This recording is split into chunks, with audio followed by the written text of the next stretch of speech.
Vamos ao nosso tema de hoje. Amigos dão cores para a vida da gente. Gente, falar de amizade é falar de vida. Eu quero lembrar uma coisa que é importante. Quando eu estou falando de amigo aqui agora, porque às vezes as pessoas falam, meu pai, minha mãe, meu irmão, tal, e meu amigo, parece que amigo é uma outra pessoa. Mas não, eu quero te dizer que eu estou falando de amizade, eu estou falando desse amor fraterno, o amor de amizade que liga a gente, que pode ser o seu irmão, pode ser a sua irmã, pode ser o seu pai, pode ser a sua mãe, pode ser e deve ser o seu marido, a sua esposa, o seu filho, a sua filha e também os amigos que entraram na nossa vida e que fazem parte da nossa história e que ajudaram a construir a nossa vida. A importância dessa mensagem, eu queria que você entendesse a importância dela, é como se fosse um cuidado pastoral nosso com a sua vida, porque nós entendemos que não dá para viver uma vida sem comunhão, relacionamento e sem amizades. Como diz numa das canções até da nossa MPB, é impossível ser feliz sozinho. A gente sempre quer compartilhar com alguém, quer falar com alguém, quer conversar com alguém, quer passar o que nós experimentamos, quer ouvir também o que outros têm a nos passar. Mas ao longo da pandemia, o distanciamento social fez com que a gente também tivesse um distanciamento relacional. Então, algumas pessoas perderam o contato, outras pessoas distanciaram, e sem nenhuma maldade nisso. Alguns que a gente não tem mais contato, não é porque a gente não ama, porque não gosta, é simplesmente porque não dá para estar junto. Mas como consertar tudo isso? O que a gente precisa fazer? A primeira coisa que precisa fazer é você perceber isso. Perceber que você precisa fortalecer de novo os seus relacionamentos. Às vezes dentro de casa, por exemplo, enquanto que alguns estão com os relacionamentos desgastados por causa da distância, porque não conseguem mais se ver, se abraçar, estar juntos, estar perto, outros estão com os relacionamentos desgastados por estarem perto demais e não sabem o que fazer com aquele tempo quase ocioso de estarem juntos, não sabem como se relacionar, como conversar, como lidar, porque você vê a pessoa todos os dias e acaba ficando comum, normal, sem graça. Nós precisamos restaurar essas amizades que foram perdidas, ou nós precisamos restaurar as amizades que foram, que sofreram, não é? Que foram desgastadas ao longo dessa pandemia. Amigos dão cores para a vida da gente, esse é o nosso tema. E quando eu te falo uma coisa como essa, quantos amigos vêm à sua mente? Vamos lá. Quantos são os seus amigos? Não quantos em termos de número, quais são? Traga aí na sua mente os seus amigos, as pessoas que você ama. É difícil a gente fazer um escalonamento de quais são as pessoas que a gente mais ama, não é? É difícil fazer isso. Mas quais são essas pessoas que realmente mexem muito com você e que você gostaria de ou estar mais perto, ou você está perto, mas quer nesse momento relembrar disso? Traz isto à mente. Porque quando eu estou falando de amizade, eu estou falando de amor. É disso que eu estou falando. Eu estou falando de amor. E como você sabe, todo mundo conhece essa expressão. O amor é como uma plantinha. Se você cuidar dela, se você regá-la, ela vai crescer e ela vai florescer, não é? Você já viu isso? Se você já tem, vamos dizer assim, alguns quilômetros andados na sua idade, você já leu isso no Gotas de Pinho Alabarda, não é? Então você, quem não sabe o que é isso, você também está dizendo que você tem menos de 50. Pois bem, se a gente não cuidar, a amizade e esse amor, ele também se perde. Não, Anésio, o amor nunca acaba. O amor que nunca acaba é o amor de Deus. Amor humano acaba sim. Se o amor humano não for cuidado, ele é como uma plantinha. Ele vai morrer sim, se ele não for cuidado. Então nós precisamos cuidar do amor, nós precisamos adubá-lo. Um relacionamento acaba quando nós não cuidamos desse relacionamento. Existem coisas no relacionamento em que as pessoas vão perdendo ao longo do tempo, não consertam ao longo do tempo e vai falhando, vai falhando. É como um carro, por exemplo, novo. Você compra um carro novo, que maravilha, é tão bom, tudo funciona. Ele vai ficar velho. Por isso ele precisa de algo chamado revisão, e na revisão vão se trocar as peças que vão se desgastando com o tempo. Da mesma forma, num relacionamento, nós precisamos de tempo em tempo fazer manutenção. Como é que está o bate-papo de vocês, o diálogo? Como é que está, se no caso for um relacionamento de romance, como é que está o romance entre vocês, no sentido de palavras, de amor, de serviço, de toques, de conversa, de declarações apaixonadas? Se nós não fizermos estas coisas, esse romance acaba. A nossa amizade, por exemplo, nossos amigos gostam do quê? De rir junto, de bater papo, de conversar, de contar, de um ouvido para ouvir. Aliás, mas eu não posso estar junto com a pessoa por causa desse momento de pandemia, não fui vacinado ainda. Mas nós temos internet para isso hoje. Podemos travar essas conversas, podemos falar com os nossos amigos. Precisamos fazer manutenção nos nossos relacionamentos, porque senão a amizade se perde e vai ficar somente uma boa lembrança. Por exemplo, você já teve amigos de escola, você já teve amigos do seu trabalho que hoje já não são mais seus amigos. Talvez alguns falam, não, era só um colega de trabalho. Pode ser, pode ser. Mas alguns não, alguns foram verdadeiros amigos mesmo, aquele brother, aquela pessoa do peito assim para você. No entanto, essa amizade se perdeu. Por quê? Porque não foi feita a manutenção. Se vocês se encontrarem hoje, é legal, fica aquelas lembranças, tudo mais, mas já não há mais conexão em tudo isso. Agora, se você quer guardar uma pessoa para sempre no seu coração, então você precisa fazer manutenção nesses relacionamentos. Pais e filhos acontece isso. Algumas pessoas mantêm o laço de família, as festas de família, os encontros de família, os aniversários de família só. Por quê? Porque não há relacionamento, não há manutenção no relacionamento. Apenas uma consideração por ser consanguíneo, só isso. Mas há o respeito, há a consideração, mas não há o amor, o relacionamento, o amor prático que eu estou dizendo. Há aquele amor de consideração, mas não há aquela proximidade. Por quê? Por falta de manutenção. É preciso falar, é preciso trocar recado, é preciso mandar um oi. São importantes essas coisas para se manter um bom relacionamento. Indo para a Bíblia Sagrada, nós vamos ver hoje na vida de um homem que até a Bíblia fala dele ser um homem segundo o coração de Deus, como Davi. O que eu acho lindo em Davi é que ele era aquele homem, ele era gente boa. O Davi era o típico gente boa. E normalmente gente boa faz boas amizades. Uma das coisas que Davi mais valorizava na vida eram os amigos. Tanto que as suas maiores feridas também foram com amigos, porque há um salmo que ele diz assim, aquele que comia do meu prato levantou contra mim o seu calcanhar. Essa expressão levantar o calcanhar é a mesma coisa que a gente fala hoje, deu um chute no meu traseiro, né? A gente usa essa expressão hoje, naquele tempo se falava, levantou contra mim o seu calcanhar. Então, é uma das formas das pessoas se machucarem na vida, é quando nós temos traição de relacionamento. Traição de um amigo marca demais. São feridas que talvez fiquem abertas para o resto da vida, mas nós, como adultos, vamos precisar saber como lidar com elas. Mas a amizade é assim, precisa de manutenção, precisa de conversa, precisa de perdão, precisa de relacionamento. Há uma história em 1 Samuel 18, de 1 a 4, eu quero ler aqui com vocês, da história de Davi com um homem que acabou se tornando seu melhor amigo. Ele era filho do rei Jonatas, no caso, filho do rei Saul.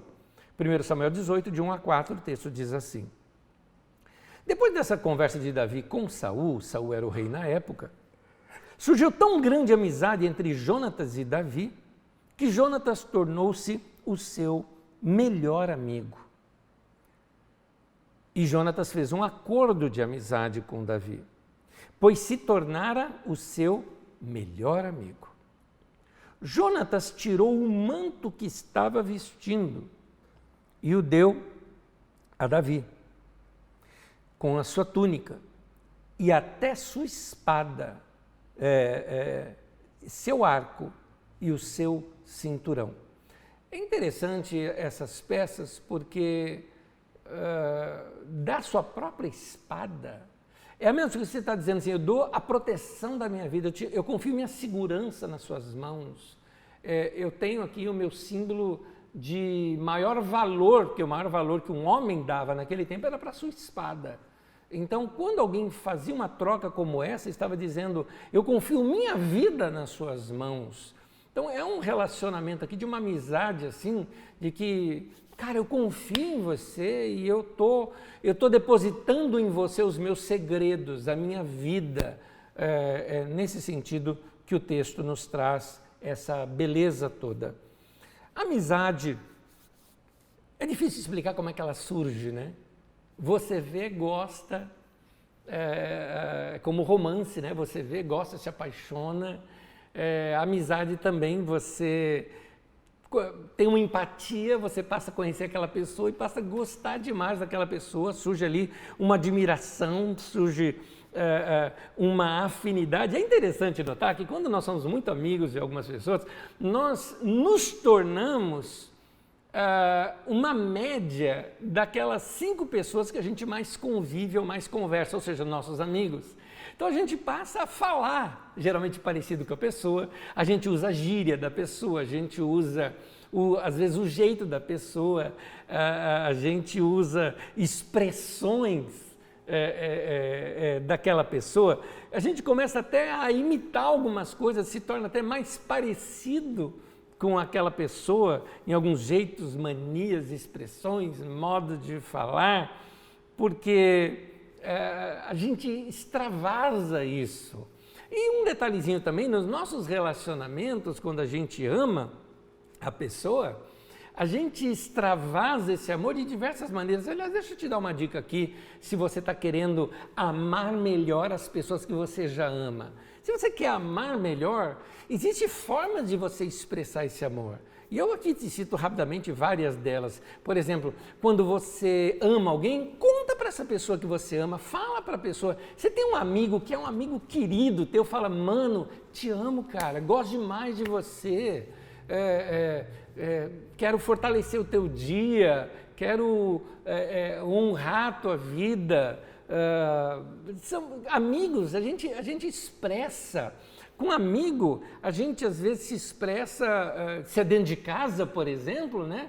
Tem lá seu esposo, a sua esposa, seu filho, ou se você mora com seus pais, é abraço, gente, é estar perto, é fazer aquele carinho gostoso, aquele afago. Quando você gosta de uma pessoa, você se interessa pelo mundo dela, pelas histórias dela, você gosta de ouvi-la, você quer saber como é que foi o dia de trabalho, você quer saber como é que foi a saída daquela pessoa, ela foi, sei lá, foi na padaria comprar o pão, voltou, está tudo bem, está tudo certo, como é que é? Porque quem ama quer saber da outra pessoa. Ah, fui fazer uma caminhada, foi legal a tua caminhada, como é que é? A gente gosta de saber do outro porque o amor faz isso com a gente. Então, quando a gente ama uma pessoa, a gente procura ajudá-la, servi-la, agradá-la, a gente procura, sei lá, dar qualquer coisinha, só para dizer, pessoal, eu lembrei de você, eu vi isso daqui, eu comprei para dar para você porque eu lembrei que você gosta disso. Guarda bem isso, olha, quem ama sente vontade de fazer algo que torne o outro mais feliz. Eu vou repetir essa frase. Quem ama sente vontade de fazer algo que torne o outro mais feliz. Você começa a perceber que o amor ele é outrocêntrico. O contrário disso é egoísmo, egocentrismo. O ego no centro, eu no centro. O egocêntrico ou o egoísta, ele trabalha com as pessoas ou mantém as pessoas perto de si, mas para servi-lo. Tudo é para servi-lo. tudo é para o bem dele, esse é o egoísta. Quem ama é o contrário, é outrocêntrico, gosta de se doar, gosta de se dar. E eu gosto dessa frase mesmo, quem ama sente vontade de fazer algo que torne o outro mais feliz.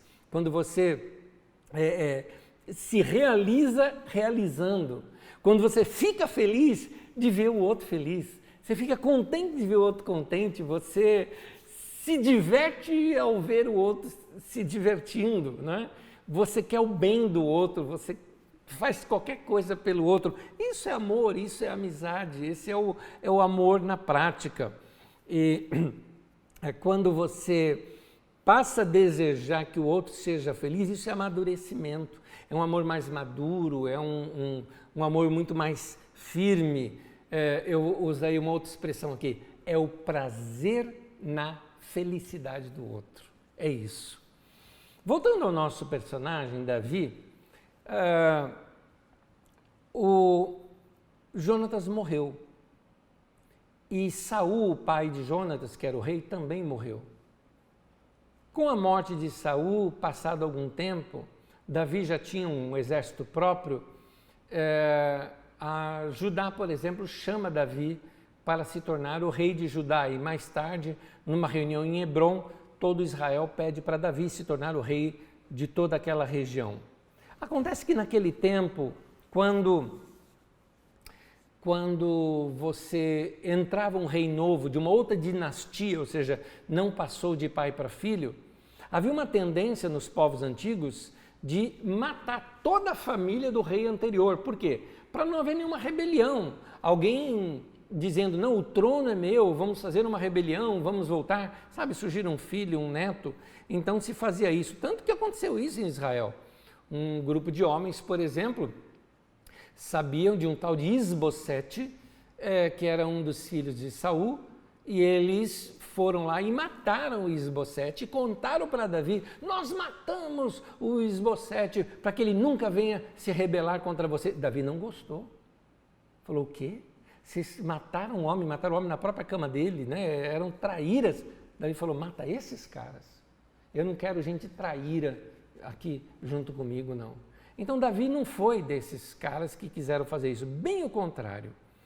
Quando ele se torna rei, olha a atitude dele, 2 Samuel 9, do capítulo 1 até do versículo 1 até o 13, mas eu só vou ler um trechinho aqui para você. Diz assim, em certa ocasião, Davi perguntou, resta ainda alguém da família de Saul a quem eu possa mostrar lealdade por causa da minha amizade com Jonatas? Olha que coisa, Davi estava dizendo o seguinte, eu tive amizade com Jonatas morreu, tem alguém da família dele vivo? Eu quero demonstrar minha lealdade, porque Jonatas era meu amigo e é uma das formas de eu demonstrar o meu amor por ele, que já partiu, é cuidar da família dele.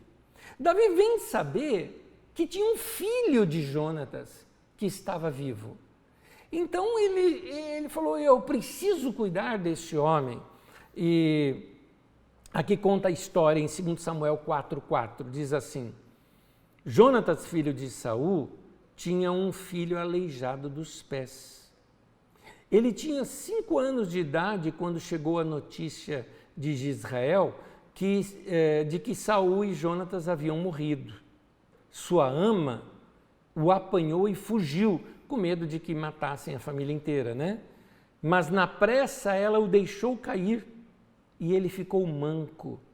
Seu nome era Mefibosete. Quem era Mefibosete? Um aleijado, portanto alguém que não poderia trabalhar. Não tinha recursos financeiros, porque todas as terras de Saul passam agora para o próximo rei. Então provavelmente ele era o quê? Um pedinte, um mendigo, alguém que não servia à sociedade, dependia dos outros para poder sobreviver. Esse era Mefibosete.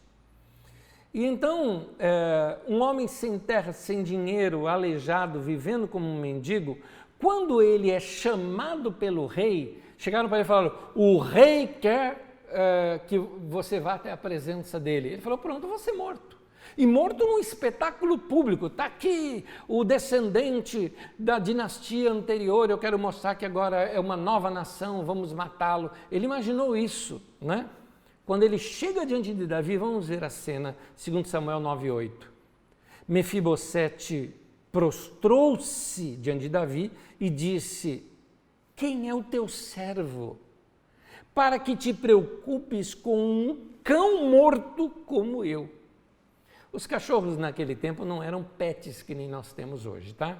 Cachorro era um animal desprezível e desprezado. Era isso, um cachorro. Seria como assim para nós aqui um rato, algo parecido. Assim era o cachorro naquele tempo, sem valor social algum. E ele falou, um cachorro morto. Ele falou, eu sou um cachorro morto, Davi. Você tem mais coisa para fazer do que se preocupar com um cara como eu. Né? Assim, já que você quer me matar, não precisava nem te trazer até preso me matar, mandasse matar lá mesmo. Né? Mas olha o que Davi faz. 2 Samuel 9:7. Mefibosete, disse-lhe Davi, não tenha medo,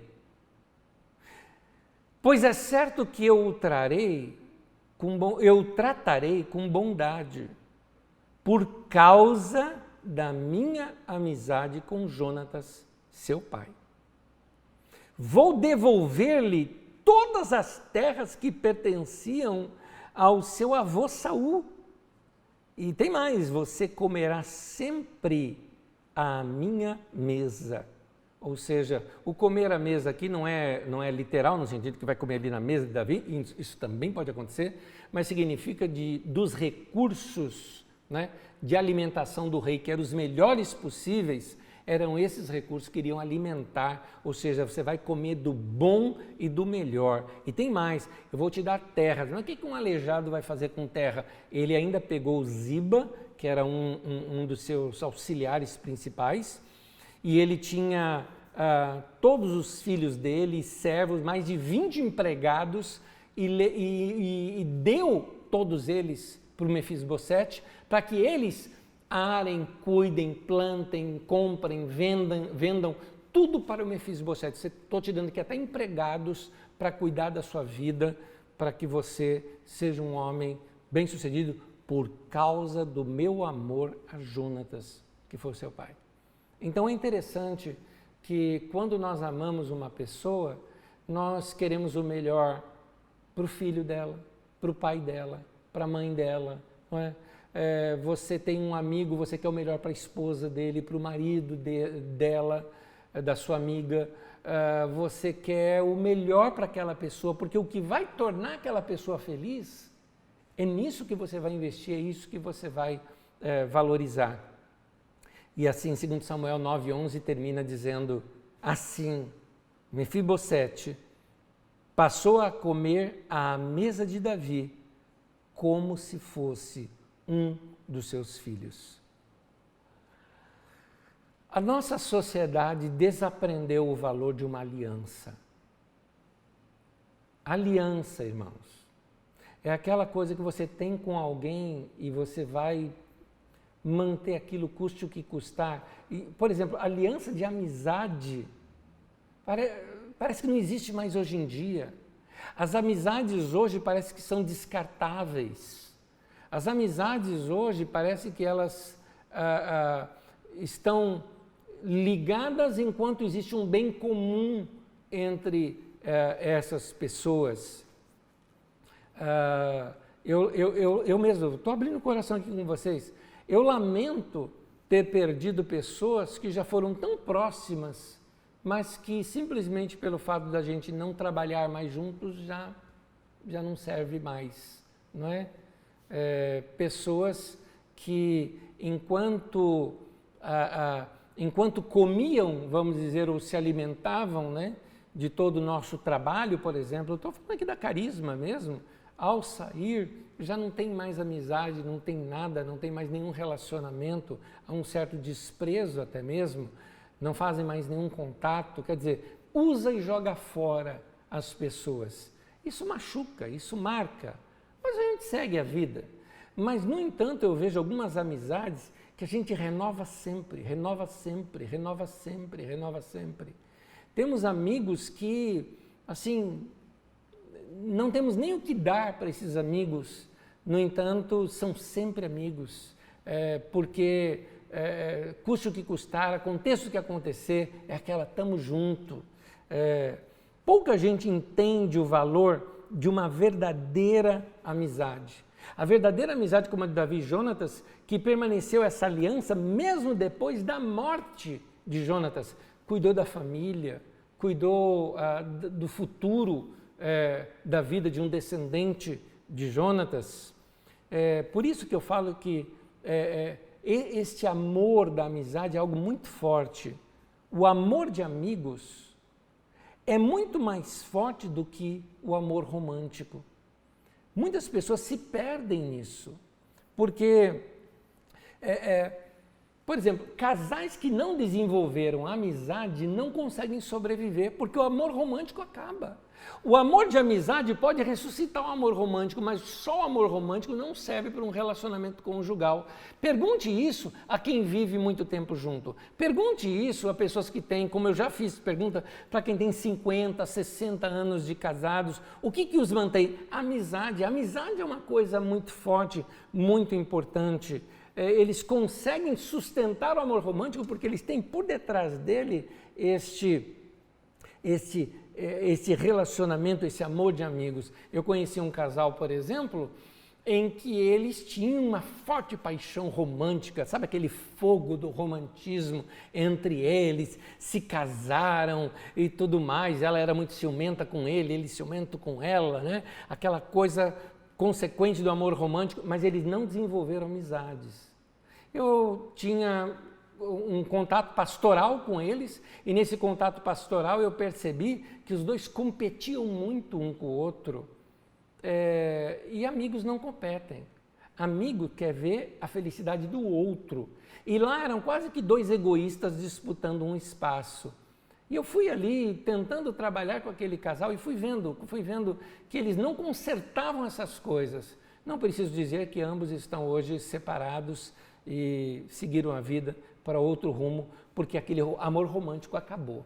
É por isso que eu digo, o amor de amigos é muito mais forte do que o amor romântico. Então, vamos ser amigos.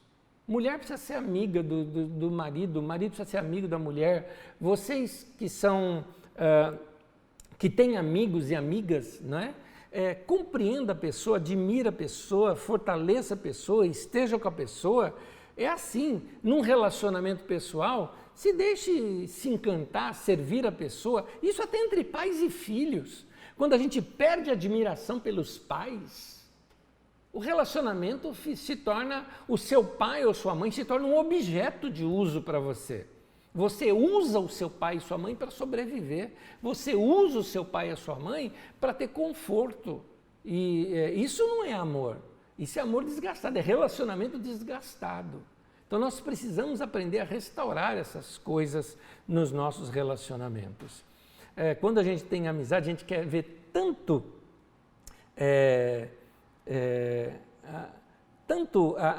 o bem da outra pessoa que a gente faz de tudo por ela. Tem uma história na Bíblia Sagrada, a gente está falando de Davi, que surgiu amigos com eles em cima de necessidades. É interessante, algumas afinidades podem aproximar as pessoas e depois de aproximar, a partir dali se tornam grandes amigos. Às vezes um trabalho em comum, às vezes um problema em comum, às vezes um inimigo em comum, ou seja, um problema que surgiu em comum para os dois, acaba aproximando aquela pessoa em torno de uma causa, e aquela causa vai afinando tanto que você começa a gostar daquela pessoa como amigo, como amiga, né? E aumentando aquele relacionamento. Isso aconteceu com Davi. Formou-se até um verdadeiro exército de homens fiéis a Davi, ao ponto de darem a vida por ele, por causa de perseguição e inimigos em comum, para você ter uma ideia. 1 Samuel 22, versículo 1 e 2 diz assim: Davi fugiu da cidade de Gate e foi para a caverna de Adulão.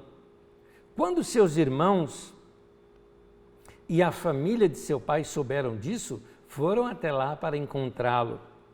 Também juntaram-se a ele todos os que estavam em dificuldade, os endividados e os descontentes, e ele se tornou o líder deles. Você vê que coisa? Aliás, esse era o apelido que a gente dava para Carisma no começo da nossa comunidade, Caverna de Adulão. Porque só se juntava gente que foi excluída da igreja, gente chateada com a igreja, gente que não queria saber de igreja. Essas pessoas que se juntavam com a gente. A gente tinha problemas em comum, a gente entendia o outro, não é? Eu me lembro de uma irmã na nossa comunidade que ela foi disciplinada pelo pastor porque ela usou bota. Mulher não pode usar bota, e ela usou bota e por causa disso foi disciplinada lá pelo pastor e pela igreja. Então, você vê que são situações que as pessoas passam e a hora que encontra pessoas que pensam iguais, pessoas que ali você encontrou conforto e consolo, vai desenvolvendo amizades, desenvolvendo relacionamentos. Tem uma situação contada na Bíblia Sagrada, lá em 2 Samuel 23, de 13 a 17, quando Davi expressou um desejo do coração dele. Ele estava falando com os irmãos, falou, saudade de beber aquela água geladinha daquela fonte. Ele falou de uma determinada fonte, né? Os amigos dele ouviram aquilo, esperaram o momento certo. O exército que estava para perseguir Davi, que era o de Saul, estava acampado ao redor daquela fonte. Os caras foram lá de noite, pegaram água da fonte, arriscaram a própria vida, simplesmente para satisfazer um desejo do coração de Davi. Então, meu querido, atravessa a cidade, mas compra aquele chocolate que a pessoa gosta. Faz aquela comidinha que a outra pessoa gosta, dá aquele presentinho, ou viu um detalhezinho, uma decoração para casa, sabe? Leva aquela decoração para casa lá, de repente entrega para sua mãe uma coisa que ela gosta, faça alguma coisa pela outra. Nota, amor é o desejo pelo outro, o desejo pela felicidade do outro. É isso, ao ponto, os caras chegaram até a arriscar a vida. Será que você não pode andar alguns quilômetros, gastar algum dinheiro, entendeu? Por que você não pode fazer uma coisa dessa? São demonstrações de amor. No meio das necessidades que a gente passa na vida, podem surgir grandes amizades. Eu estou trazendo essa mensagem hoje porque eu achei ela propícia. Queridos, dá para a gente conseguir ter verdadeiros amigos no meio de uma pandemia. Porque no meio de uma pandemia, ao invés de a gente simplesmente se afastar, a gente vai descobrindo não só os verdadeiros amigos, como novos amigos. Sabe por quê? Porque amigos também podem surgir no meio de uma necessidade. Veja esse texto bíblico comigo. Provérbios 17, versículo 17. Eu vou ler em duas traduções aqui com você. O amigo ama em todos os momentos. É um irmão na adversidade. O cara é brother, o cara está ali comigo na adversidade. E olha isso aqui, o amigo ama em todos os momentos. Não é só quando tem dinheiro no bolso, quando você pode fazer alguma coisa por ele. Ele ama você em qualquer situação da vida que você estiver. Olha a tradução de Almeida que a gente está acostumado. Em todo tempo ama o amigo e na angústia se faz o irmão. Ou seja, alguns de vocês descobriram amigos novos agora, no meio do luto. Alguns de vocês descobriram amigos novos no meio da doença. Alguns de vocês descobriram amigos novos até no hospital, fizeram novas amizades. Outros no meio de uma necessidade, quando alguém foi lá e supriu algo para você. Ou no meio de uma crise, alguém que veio, ouviu você, te aconselhou, talvez não conseguiu fazer nada, mas pelo menos se compadeceu de você, estava ali com você. É isso que gera amizade, é isso que gera engajamento. Por isso, eu queria aqui dar um conselho para você, que ao invés de você ficar esperando alguém se tornar o seu amigo, inverta, vá você fazer novos amigos, ou melhor, ser um amigo para alguém. Então, procure servir pessoas que passam por crises. Você deixará um novo colorido na vida delas. Eu acho que você que já passou por crise, ou passou por doença, ou passou por necessidade, deve se lembrar as pessoas que fizeram um mimosinho que seja para você, alguma coisa que fizeram para você, ou quem sabe ali sei lá, um bolo que te mandaram, um alimento que deixaram lá na sua casa, umas frutas que levaram para você, um mimozinho qualquer naquele momento que você não podia nem sair de casa, talvez você que ficou contaminado no meio da pandemia, alguém que se preocupou com você, alguém que se preocupou com a tua vida pessoal, alguém que falou, tá precisando de alguma coisa, eu te empresto, enfim, gente que te serviu, eles deram um novo colorido na tua vida, não foi? São inesquecíveis, você vai se lembrar sempre deles, seja essa pessoa também para alguém. Eu estou dizendo tudo isso porque nós somos uma igreja. E por não termos uma das coisas importantes da vida da igreja, que é o relacionamento presencial.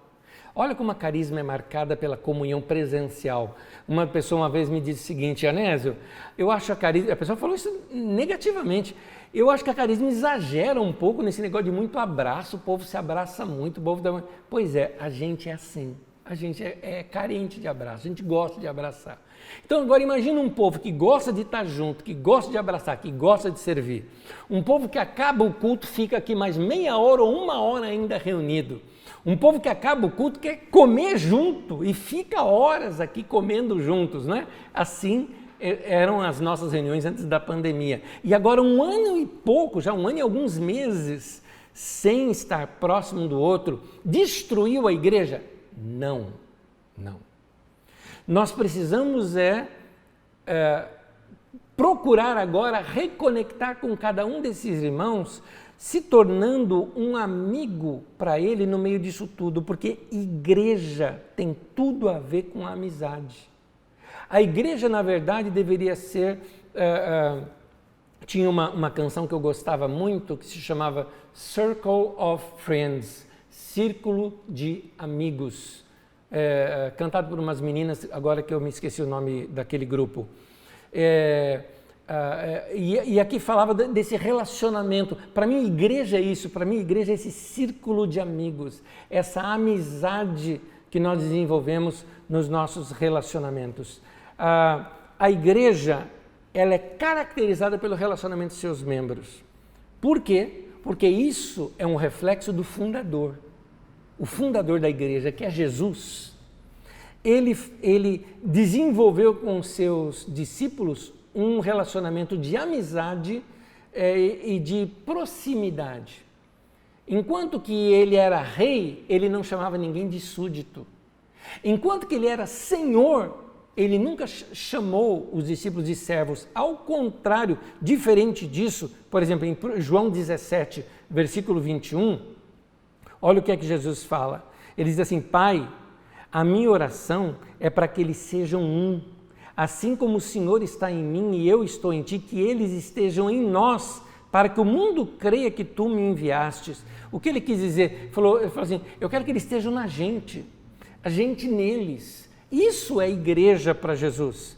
Para Jesus, igreja são amizades saudáveis, sabe? Cheias ali da presença de Deus, que leva as pessoas a conhecerem a Jesus através dos relacionamentos. A gente vê Jesus na vida dos nossos irmãos. Ou como Jesus, que mesmo sendo Senhor, nunca desenvolveu um relacionamento como, vocês têm que me obedecer, quem manda aqui sou eu. Jesus nunca fez isso com seus discípulos.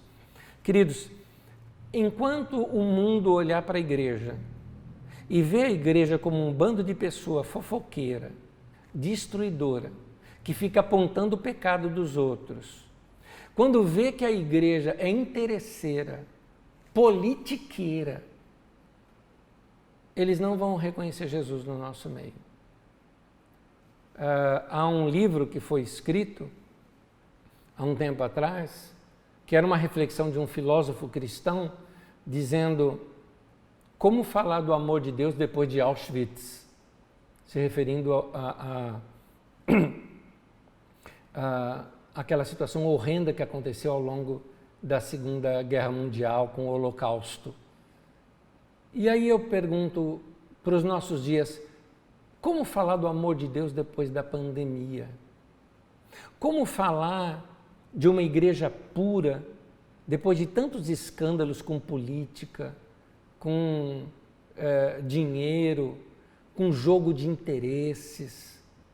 Como falar do amor de Deus, da paz? Paz lembra algo pacífico, quando a própria igreja andou falando de guerra, de armas, de tantas coisas. Nós precisamos mostrar a igreja para o mundo de uma outra maneira.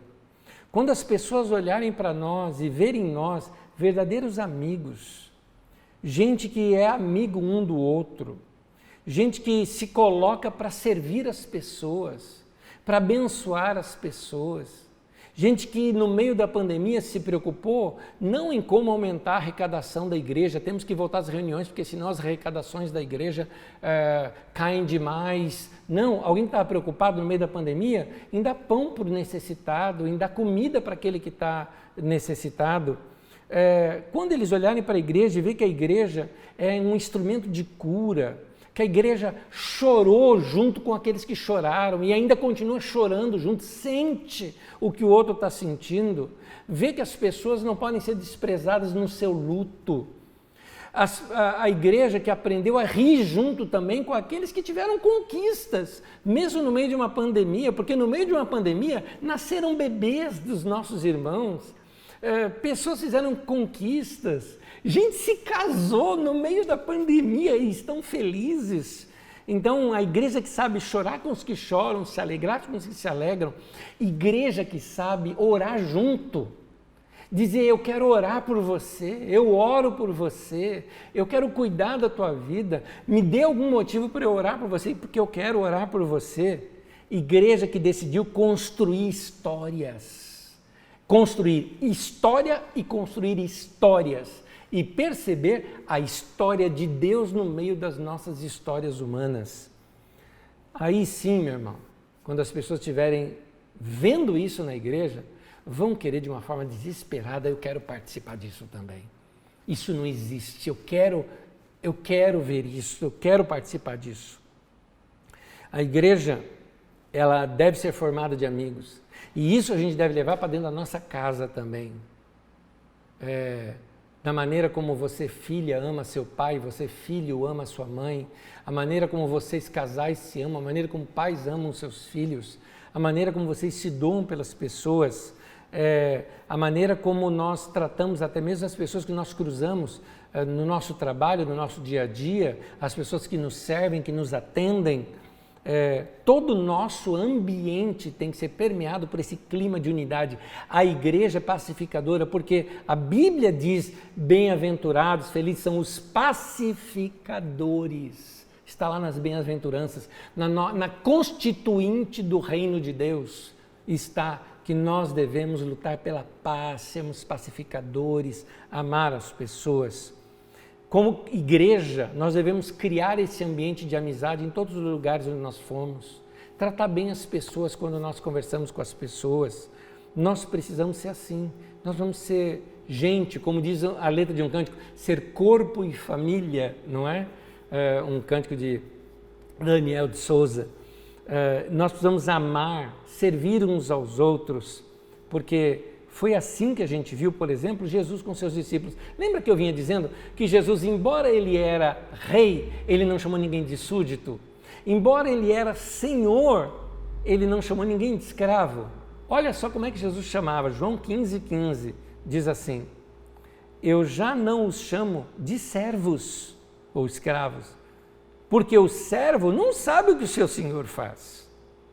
Em vez disso, eu os tenho chamado de amigos, porque tudo que eu ouvi do meu pai, eu lhes tornei conhecidos. Já dizia Adhemar de Campos, numa das canções mais lindas que ele compôs, e que até tem gravado também aqui com a nossa comunidade: não existe nada melhor do que ser amigo de Deus. Então, se nós desenvolvermos essa amizade com Deus, porque Jesus disse: eu estou chamando vocês de amigos, porque eu conto tudo para vocês. Então, ele está falando: me conta também. Vamos ter esse relacionamento. Igreja sim, é amizade com Deus e amizade com o próximo, isso é igreja. Os discípulos entenderam bem isso. Quando eles entenderam e Jesus subiu aos céus e veio na pessoa do Espírito Santo morar agora no coração deles, eles começaram, sabe o quê? Vender o que eles tinham para ajudar um ao outro, para que aquelas pessoas que estavam ali em necessidade pudessem ser supridas. Eles procuravam comer juntos sempre que podiam, para que eles todos os dias tivessem contatos uns com os outros. E um detalhezinho, o que é meu é teu. Precisa de uma carona, eu te dou, não é? Seria nos dias de hoje, né? Eu quero te ajudar. Você está chorando, eu vou chorar junto. Você está feliz, eu vou me alegrar junto, porque a minha felicidade está em ver você feliz. Essa era a igreja. E eu vou terminar aqui essa mensagem de hoje contando para vocês o texto que eu chamaria o texto fundador, o alicerce desta comunidade nossa aqui. A Carisma foi alicerçada em cima dessas verdades que eu quero ler agora aqui para você. Só que como nós já decoramos o texto tantas vezes, o texto de Atos 2, de 42 e 47, que nós já decoramos tantas vezes, eu quero, na verdade, agora citá-lo numa paráfrase. E essa paráfrase que eu gosto bastante, a Bíblia, a Mensagem, traz esse texto de uma maneira muito poética e muito bonita, pegando ali desde o final da ideia do versículo 39 e 40, e aí ele começa no 42 a ideia dessa comunhão da igreja. Eu termino a mensagem de hoje com a leitura desse texto, acompanha comigo. Atos 2, de 41 a 46 diz assim, segundo a Bíblia a Mensagem, na verdade é de 42 a 47. Naquele dia, cerca de 3.000 pessoas foram convencidas por aquela palavra, batizadas e agregadas. E aí conta como é que a igreja vivia. Eles passaram a seguir o ensino dos apóstolos, a vida em comunidade, a refeição comunitária e a prática da oração. Todos ficavam perplexos com os sinais e maravilhas realizados pelos apóstolos. Os crentes viviam numa harmonia maravilhosa e tinham tudo em comum. Vendiam o que possuíam e deixavam os recursos à disposição para atender à necessidade de quem precisasse. Eles seguiam uma disciplina diária de cultos no templo, seguidos de refeições nas casas. Cada refeição era uma celebração vibrante e alegre, com muito louvor a Deus. O povo da cidade apreciava o que via. Todos os dias o número deles aumentava e Deus acrescentava os que iam sendo salvos. Eu termino dizendo como está aí nessa hashtag, na igreja é assim. Então, queridos, essa mensagem de hoje é para restaurar amizades que foram perdidas. A mensagem de hoje é para restaurar relacionamentos que foram abalados nessa pandemia. Essa mensagem de hoje é para você criar novas amizades também e se dispor a servir e ser um canal desse amor de Deus para com as outras pessoas. Se lembre aí das pessoas que você mais ama, mais gosta, são seus amigos. Hoje é dia de dar aquele alôzinho para eles. Vou mandar um recadinho aqui agora, não custa nada. Rede social, terminou a mensagem, olha lá, um recadinho que você dá para a pessoa, somente dizendo, olha, eu te amo. Pronto. Já é uma coisa muito legal que você pode fortalecer. Manda isso para o seu pai, para a sua mãe, renove isso com os seus filhos, restaure isso com os seus amigos, honre aquelas pessoas que te servem, pessoas que abençoaram a tua vida. Custa você dar um alôzinho para eles, um recadinho escrito, dizer muito obrigado, você foi instrumento de Deus na minha vida. Faça isso. O amor deve ser o amor é a nossa chave de interpretação da Bíblia. O amor é a maneira como nós lemos as Escrituras. O amor é a maneira como nós vivemos o cristianismo. O amor é a maneira como nós obedecemos os mandamentos de Deus. Vamos praticar dessa maneira. Quero orar com você. Amado Deus, perdoa os nossos pecados por termos sido egoístas tantas vezes, pensado mais na gente do que no próximo. Que a gente se preocupe com o sentimento do outro e com o coração do outro. Ensina-nos a chorar com os que choram e se alegrar com os que se alegram. Não nos torne insensíveis não nos permita nos tornar insensíveis no meio dessa pandemia, mas que a gente possa não ver números, mas sim ver pessoas a quem nós podemos servir e viver e cultuar ao Senhor, servir ao Senhor, servindo essas pessoas. Dá-nos sempre esse coração disposto a servir. Eu te peço, meu Pai, no nome de Jesus, que este domingo seja marcante na vida de todos nós, em nome de Jesus. Amém e amém.